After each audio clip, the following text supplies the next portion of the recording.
안녕하세요, 손정호입니다. 안녕하세요, 박완입니다. 네, 오늘은 홍콩의 의료에 대해서 알아보도록 하겠습니다.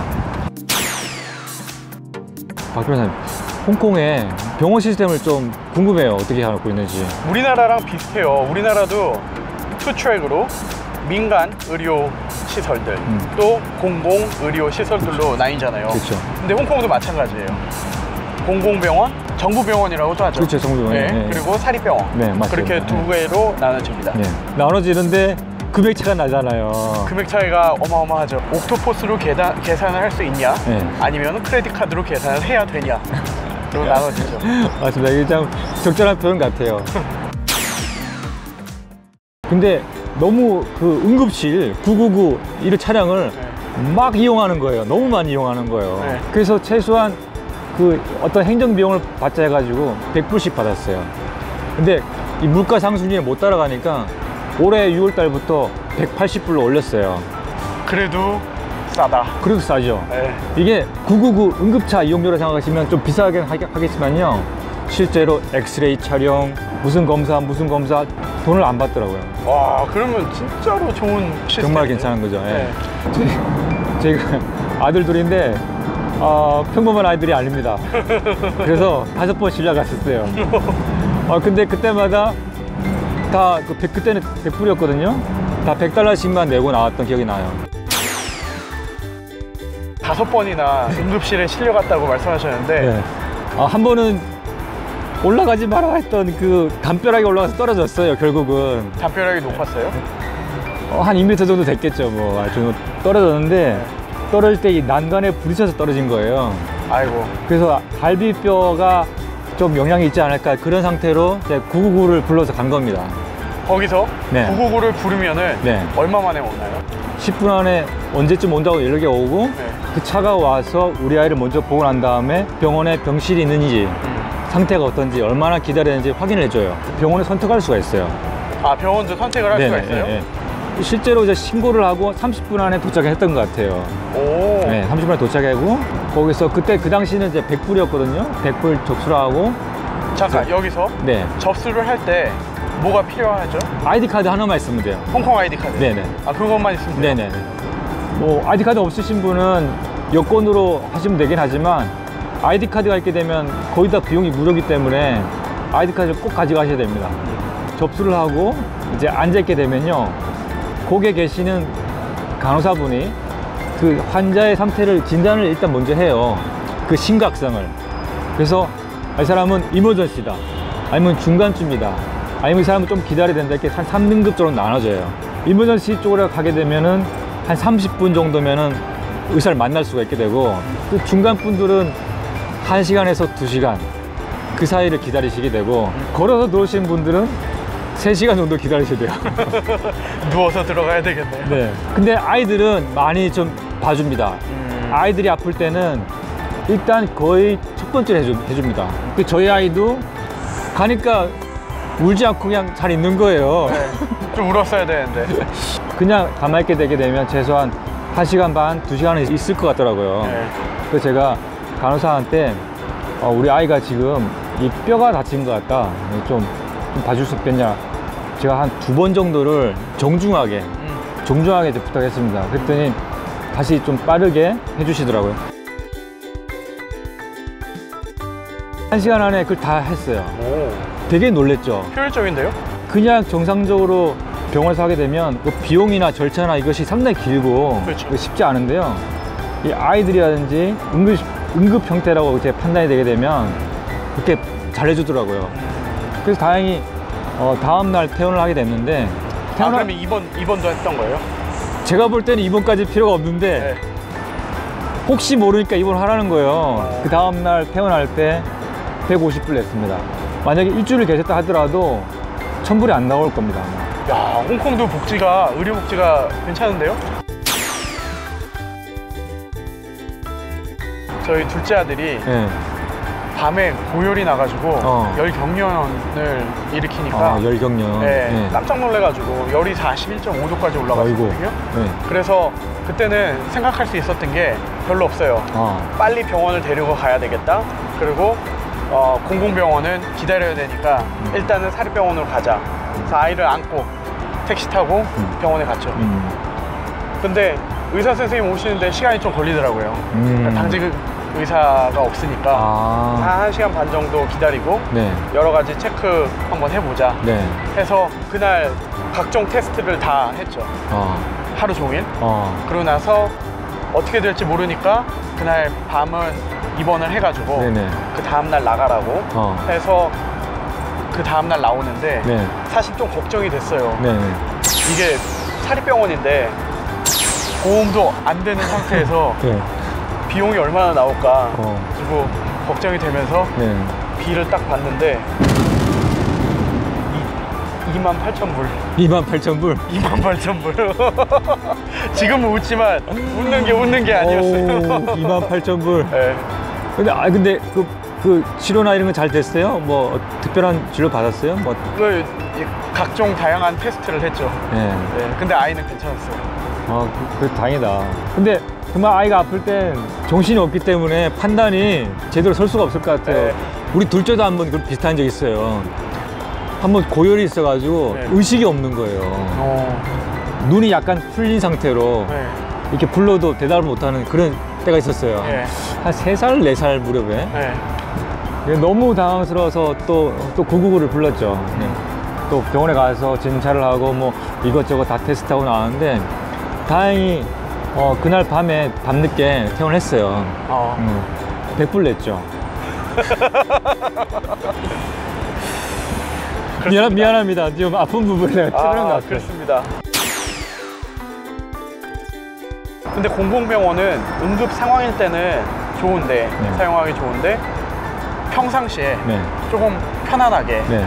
가까이 갈 수 있는 그런 공공병원은 없나요? 홍콩의 그 큰 공공병원이 아니더라도요, 각 지역마다 외래 진료를 하는 곳이 있습니다. 일반 외래 진료를 하는 곳이 73군데, 또 전문의 외래 진료하는 곳이 47군데나 더 있다고 하는데요. 근데 그게 일반 외래 진료하고 네. 전문의 외래 진료하고는 어떻게 다른 거죠? 쉽게 말하면 일반 외래 진료는 뭐 내과라든지 뭐 외과라든지 좀 가볍게 볼 수 있는 그런 거고요.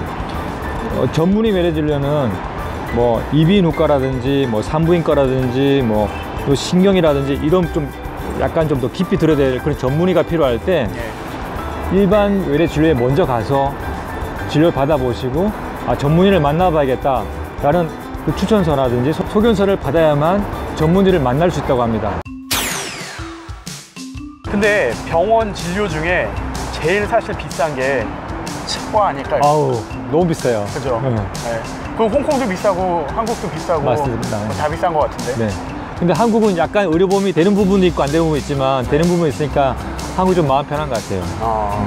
저희 아들도 이 때문에 이 병원 저 병원 견적을 내다가 결국 한국 갔어요. 너무 비싸서. 네. 거의 뭐 한국 갔다 와도 될 만한 비용이 나오는 거예요. 네. 한국 가서는 몇만 원 나왔죠. 그렇죠. 한국도 몇만 원. 와, 역시 의료 복지 대국 정말 대한민국. 제가 가격을 알아봤는데요. 아이들 이 빼는 거는 한 200불 정도면 됩니다. 200불 정도면 되고, 뭐 깨진 이빨 같은 거는 한 600불, 뭐 떼우는 거 그것도 한 600불 정도면 됩니다. 대부분 다 1000불 이하로 되는데 그 신경치료로 가게 되게 되면 최소 8,000불에서 10,000불. 아니, 제 둘째 아들, 말썽꾸러기 둘째 아들이 네네. 이 쌩쌩이를 타다가 네. 넘어졌는데 네. 앞니가 깨진 거예요. 아이고. 조각 깨졌는데 이건 신경 치료를 해야 된다고 그러더라고요. 네네네. 그래서 치과에 갔는데 견적이 네. 14,000불인가? 아우. 그래서 이번에는 안 되겠다. 한국에 가자. 그래서 한국 가가지고 네. 한 7만 원인가 8만 원인가? 그리고 치료하고 입 뽑고 네. 그리고 돌아왔죠. 또 제 아는 분은 이 사랑니가 잘못 나신 거예요. 사랑니가 이 방향이 좀 잘못 나셔가지고 병원에 갔더니 그건 좀 특이한 케이스라면서 엑스레이를 찍고 나서 2만 몇천 불을 불렀다는 거예요. 와. 한국 가가지고 4만 원에 뽑았답니다. 그러면 우리 아들들 치과 의사를 시켜야 될까요? 제가 아는 분, 홍콩대 치과 가신 분 있어요. 네. 자녀분이. 네. 엄청 좋아하시더라고요. 제가 병원에 같이 동행을 해가지고 통역을 좀 해드렸어요. 근데 그분도 갈 때마다 저한테 통역을 부탁하는 게 그렇죠, 어렵죠. 부담이 있으시니까. 죄송해요. 예. 근데 혹시 펜스 시장님, 홍콩에서 통역 지원 서비스는 없나요? 있습니다. 제가 그거 깜짝 놀랐습니다. 홍콩에요, 의료 전문 통역 서비스가 있습니다. 공공병원에서 무료로 제공을 해줍니다. 한국어도. 한국어도. 약 26개국의 언어를 무료로 지원해 준답니다.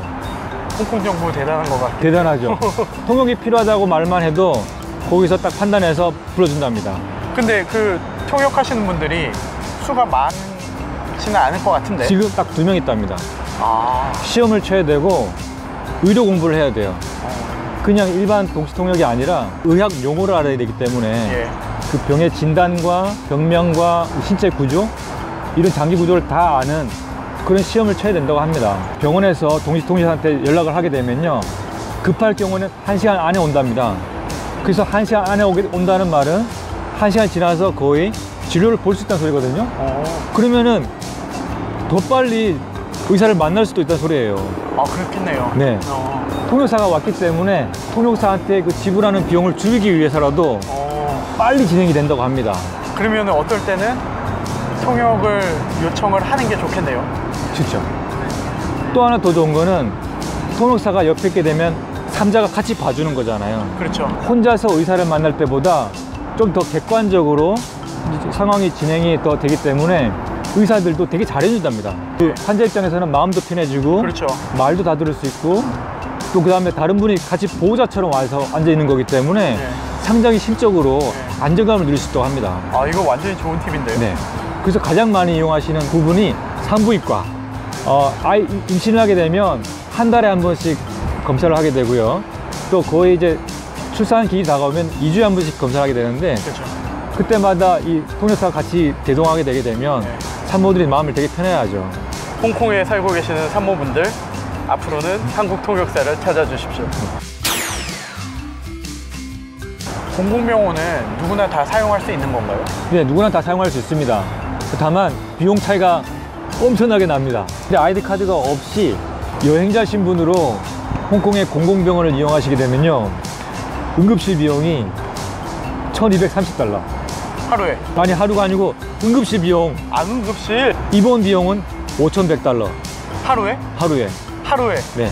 중증 집중 치료 같은 아주 좀 심각한 병 있잖아요. 그런 거를 갖다가 입원했을 때는 하루에 24,400달러. 하루에? 하루에. 공공병원이 홍콩 사람들한테, 또 홍콩 고주민들한테는 거의 무료로 이렇게 해주고 있지만, 여행자 배우는 사람들한테는 이거 엄청나게 만만치 않습니다. 그러면 사실 홍콩 아이디 카드를 갖고 있는 사람은 엄청 비싼 의료 혜택을 그렇죠. 받고 있는 거네요. 받고 있는 거죠. 예. 홍콩의 그 보험은요, 민간 보험사들이 거의 다 이렇게 하고 있습니다. 제가 하고 있는 그런 보험은 그 보험사와 계약이 되어 있는 병원에 가게 되면 거의 무료입니다. 아, 그러면 그게 중요하겠네요. 내가 가입된 보험 회사하고 연결이 돼 있는 병원으로 가는 거. 네. 그래서 예전에는 연계되어 있는 그 개인병원 리스트를 쫙 뽑아서 책자로 주기도 하고, 요새는 앱으로 다운받을 수 있고, 또 이제는 좀 더 그 연계되어 있는 것이 정부의 그 어떤 그 노력으로 더 많이 네트워크가 되어 있어요. 저도 감기를 걸려서 가게 되면 거의 무료거나 10불, 20불 이렇게 내거든요. 그러니까 보험료가 한 달에 한 300불 이하 이렇게 내고 있는데 비하면은 제가 볼 때는 상당히 괜찮은 것 같아요. 그렇네요. 네. 이 홍콩에 단기라고 하면은 뭐 6개월부터 1년, 2년, 네. 3년 안까지 네네. 잠깐 나오실 때는 한국에서 장기 해외 거주자 보험이라는 게 또 있더라고요. 맞아요. 그래가지고 그 보험을 갖고 나오셔가지고 여기서 비용은 일단 발생을 하면은 먼저 대로 내고. 먼저 내고 네. 그리고 그거를 보험회사에다 청구하는 식으로 맞아요. 그렇게도 가능한 것 같더라고요. 박 변호사님 쪽에서 해외에 많이 살아보셔가지고 예, 뭐 보험 부분에서는 할 말이 있으실 것 같아요. 제가 할 말이 많죠. 네. 한 가지 말씀드릴 수 있는 거는 우리나라가 네. 의료 복지 국가다. 아, 그렇죠. 네. 이 해외 나와 보시면은 그 나라의 의료보험이나 병원을 이렇게 이용하시다가 이거는 한국 가야겠다. 네. 그냥 한국 가서 하면 더 싸겠다. 마음 편하겠다. 네. 이럴 때가 많을 것 같아요. 그렇죠. 네. 그리고 의료보험이 적용되는 종목이 정말로 다양하고 많죠. 맞아요. 홍콩에 사실 때 사람이 살다 보면은 아플 수도 있고, 그렇죠. 네, 또 병원에 가야 될 수도 있고, 응급실에 가야 될 수도 있잖아요. 네. 그렇다 그러면은 보험이 없이 사시면은 사실 조금 불안해요. 좀 불안하죠. 네, 그래서 찾아보시고 나한테 맞는 보험을 가입을 하신 다음에 네. 갖고 계시는 게 좋을 것 같아요. 네. 제가 이거 준비하면서 의료 동시통역 하시는 분한테 들은 말씀이 있는데요. 많이 와닿았던 것이 있습니다. 홍콩은 큰 병에 걸리더라도 집안이 망하지 않는다는 그런 말씀을 하시더라고요. 이게 뭐 좀 더 구체적으로 말씀해 주세요. 우리 한국 같으면은 병원 비용, 또 뭐 간병인 뭐 이런 비용으로 정말 많은 돈이 들어가잖아요. 그렇죠. 그러시다가 돌아가시고 나면 많은 재산도 잃고 그렇죠. 뭐 심적인 부담도 크고 참 그런 경우가 많은데 네. 홍콩은 공공정책으로 운영되고 있기 때문에 국비로 지원이 되기 때문에 서민들한테 요구되는 비용은 거의 없다는 겁니다. 심지어 하루에 면회도 2번, 3번밖에 안 되거든요. 그 시간대를 놓치게 되면 면회를 할 수가 없습니다. 그런데 어떻게 보면 냉정해 보이지만 일을 하러 갈 수 있게 해주는 거죠. 그렇죠. 생계를 유지할 수 있도록 이 병원이나 나라에서 책임을 지는 겁니다. 그래서 집에서 정말 큰 병에 걸린다 하더라도 집안이 망할 일은 없다는 말이 좀 와닿더라고요. 좀 와닿네요. 네. 그래서 홍콩의 의료 정책이 한국과 뭐 비교할 수는 없겠지만 홍콩에 계시는 동안은 적절하게 이용하시게 되면 비용이나 시간이나 뭐 에너지를 많이 줄이면서 활용할 수 있을 겁니다. 박 군사님 무슨 운동하세요? 그냥 뭐 헬스. 아니 몸이 지금 여러분 보시기에 잘 모르시겠지만 몸이 장난이 아닙니다. 이거 무슨 운동하세요? 웨이트 트레이닝. 네. 체력은 국력. 네. 우리는 용병이니까. 맞습니다. 자, 여러분도 아프지 마시고요. 항상 건강하시고요. 홍콩 생활 행복하시기 바랍니다. 오늘은 여기까지 하도록 하겠습니다. 감사합니다. 감사합니다.